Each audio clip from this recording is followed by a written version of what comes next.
All right, let's get into the astrology for the week. On Sunday, August 2nd, Sun is triggered by Uranus. So expect lots of shocks.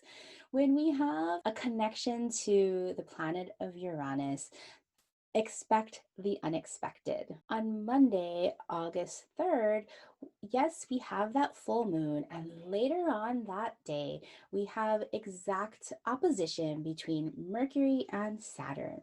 So, Mercury in Cancer still, and it's going to be communicating with Saturn, right? So, while it's in Cancer, it's still thinking about all of its feels, all of its emotions, and Saturn being opposing it, it wants you to really talk about your emotional boundaries.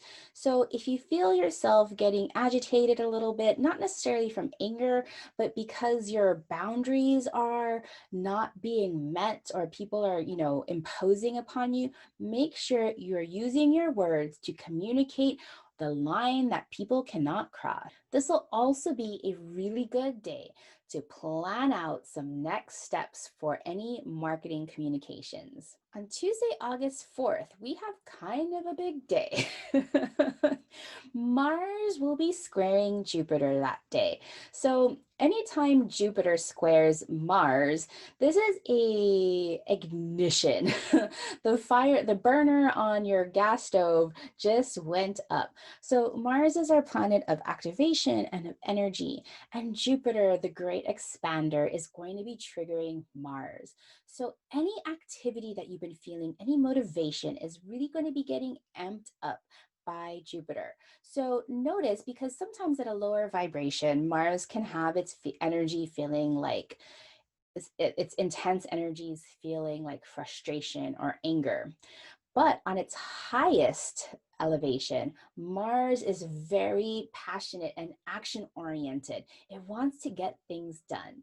So Jupiter is going to be expanding however you are feeling. So I really suggest that you harness this energy and use it to really accomplish all of those tasks on your to-do list. So later on that day, Mercury will finally leave Cancer and enter the fiery sign of Leo.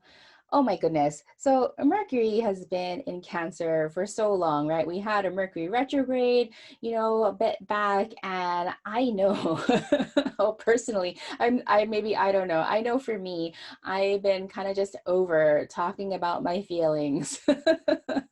Really like getting deep with it. Yes, I've been there. I'm ready to dry out. Let's have some fun, right?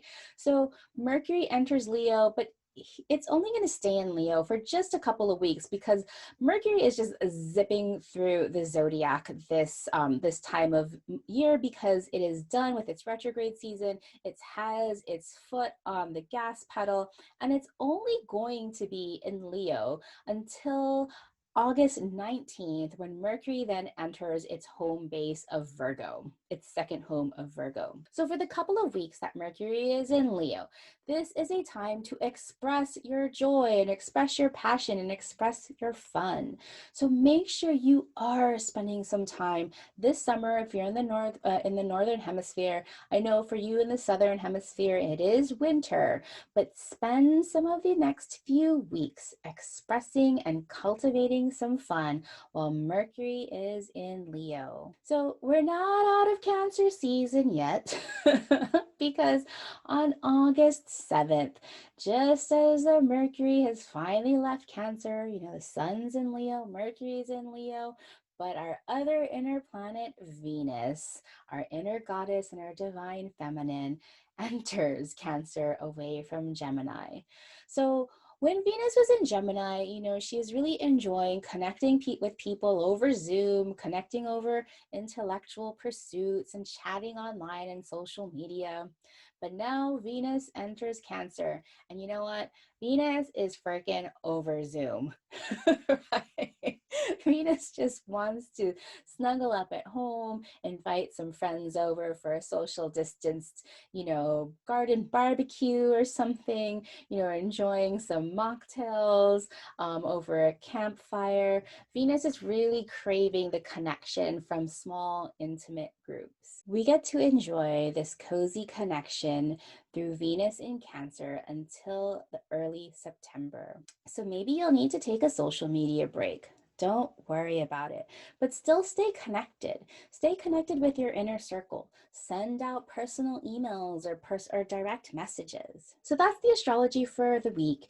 Again, if you want your own monthly calendar for August, you can head over to patreon.com/The Savvy Luminary, where you can download a PDF of August. I have them in 3 different time zones, one for the Americas, one for Europe, and one for Australia, New Zealand. Or you can also get an ICS, a downloadable link that you can place into your Google Calendar so you always have it with you on the go. That's all I have for now. Next week, we'll be talking all about our sun sign and how we integrate our sun into our brand so that we can radiate our superpowers with confidence. If you want to join us for the month of August in my membership, Luminary Rising, we're going to be chipping away at our sun sign and getting really clear about exactly what our strengths are, what we do so well, and how do we express that so that we can live and lead with confidence in our brand. All right, until next week. Mahalo for listening to this brand new podcast.